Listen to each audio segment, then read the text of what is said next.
Hi friends, welcome back to my channel. ఈరోజు 2 వంటలు మీ ముందుకు తీసుకొచ్చాను. బటోరా, దానికి కాంబినేషన్గా క్రీమీ బటర్ పన్నీర్ అండి. 2 ఎలా తయారు చేసుకోవాలో స్టెప్ బై స్టెప్ చెప్తాను, చూసుకోండి. ముందుగా నేను బటోరాకి 1 కప్పు నిండా మైదా పిండి తీసుకుంటున్నాను. అదే మెజర్తో నేను 2 కప్పులు గోధుమ పిండి, 1 కప్పు మైదాకి 2 కప్పులు గోధుమ పిండి వాడుతున్నాను. కావాలంటే మీరు అంతా మైదాతోనూ చేసుకోవచ్చు, లేకపోతే గోధుమ పిండితోనూ చేసుకోవచ్చు. ఇలా మిక్స్ చేసి చేయడం వల్ల కొద్దిగా కలర్ తెల్లగా బాగా టేస్టీగా కూడా ఉంటాయి. ఇప్పుడు 2 పిండిలు మిక్స్ అయ్యేలాగా బాగా కలుపుకోవాలి.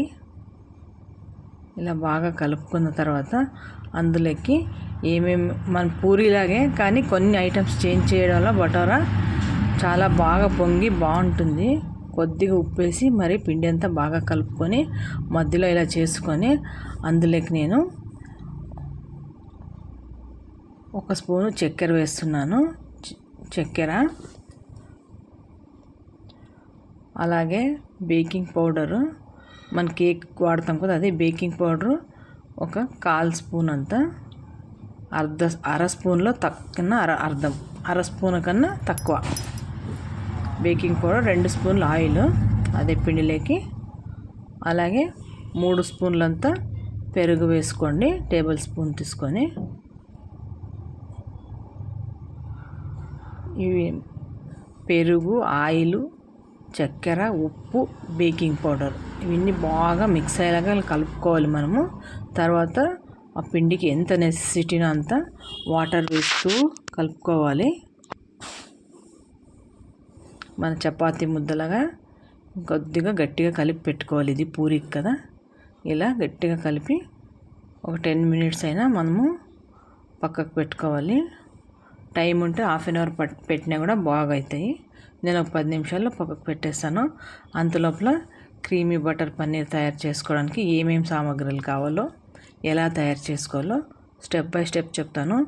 నేను చెప్పిన విధంగా చేసుకోండి, చాలా టేస్టీగా వస్తుంది. పన్నీర్ అన్ని ఇలా ముక్కలుగా కట్ చేసుకున్నాను. నేను చిన్న ముక్కలుగా కట్ చేసుకున్నాను, ఒక్కొక్క బయటికి దొరికేలాగా.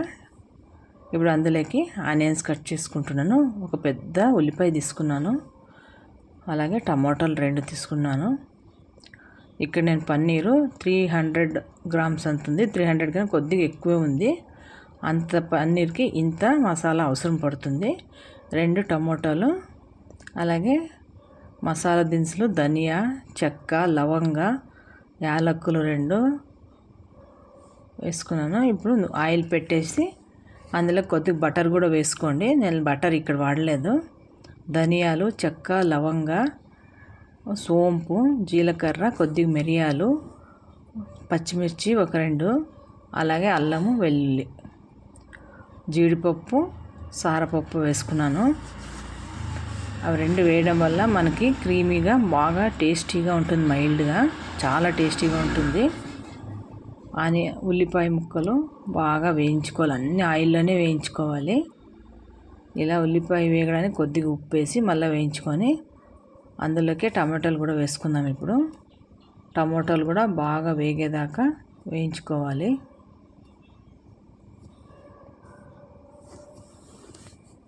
అన్నీ బాగా ఆయిల్లో వేగిన తర్వాత ఇది మిక్సీ పట్టుకోవాలి.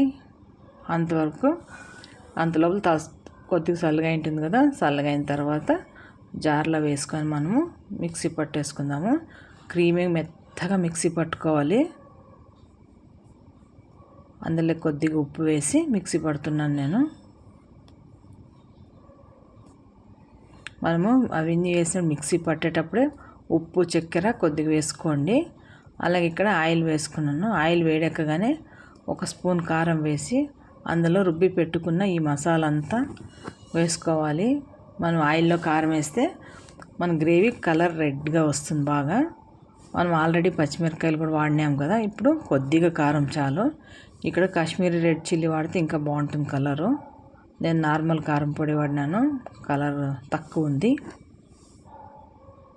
ఇప్పుడు మనము జీడిపప్పు అంతా వేసింటాం కదా, ఇది బాగా గట్టిగా చిక్కగా అయిపోతుంది. అందుకే మీడియం ఫ్లేమ్ పెట్టుకొని బాగా వేయించుకోండి. అంతా వేగిన తర్వాత ఇంకొంతసేపుకి స్టవ్ ఆఫ్ చేస్తామనగా పన్నీర్ వేసి, పన్నీర్ కూడా అంతా మసాలా పట్టేదాకా ఇలా ముచ్చి పెట్టేస్తే బాగా వేగిపోతుంది. అందులోకి నేను కొద్దిగా క్రీమ్ కూడా వేసుకున్నాను. మన పాల మీద మీగడని క్రీమ్ లాగా చేసుకొని వేసుకోండి, లేకపోతే ఫ్రెష్ క్రీమ్ ఉన్నా వేసుకోవచ్చు. అలాగే కసూరి మేతి, కొత్తిమీర కూడా కొద్దిగా వేసుకున్నాను. ఇంకా అయిపోయింది డిష్. ఇంతే, చాలా ఈజీగా చాలా టేస్టీగా ఉంటుంది. ఒకసారి మీరు తప్పకుండా ట్రై చేయండి నేను చూపించిన విధంగా. ఇక్కడ నేను బటారాలు చేస్తున్నాను. అంటే బటారా అంటే ఏమి కాదండి, పూరీనే. అందులో కొన్ని ఐటమ్స్ చేంజ్ చేసినాం కదా, అందుకే దీన్ని మన పూరీకిన కొద్దిగా పెద్ద సైజులో కొద్దిగా మందంగా తిక్కోవాలి. మరి స్వల్పగా పల్సగా తిక్కకూడదు, కొద్దిగా మందంగా కొద్దిగా పెద్ద సైజు తిక్కాలి. ఇది ఇలాగా పిండి అంతా ఇదిలిచ్చేసి ఇప్పుడు మనం ఆయిల్లో వేసుకుందాము. ఆయిల్ బాగా వేడెక్కిండాలి, అలాగైతేనే బాగా పూరి పొంగుతుంది. చూడండి బాగా వేడెక్కింది. ఇంతే అండి, బటారా అయిపోయింది. ఇది చాలా బాగుంటుంది కాంబినేషన్. చోలే లేక్ కూడా బాగుంటుంది. నేను ఈరోజు పన్నీర్ లేక్ చేశాను కదా, ఇంకోసారి చోలే కూడా చూపిస్తాను మీకు ఎలా ఉందో చెప్పండి, నాకు కామెంట్ చేయండి, కామెంట్లో తెలపండి. మస్ట్ అండ్ షుడ్ ట్రై చేయండి ఈ వంటని.